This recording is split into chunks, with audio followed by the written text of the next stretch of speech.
business plan deals with health and fitness.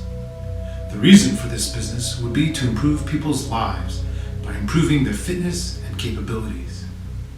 Online market research has shown that there is a need for additional health and fitness centers in this area of town in Yerevan.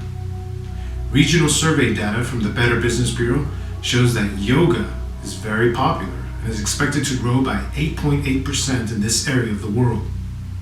I have been adamantly studying yoga for over 10 years and have several yoga and fitness certifications, so this business venture falls well within my area of expertise.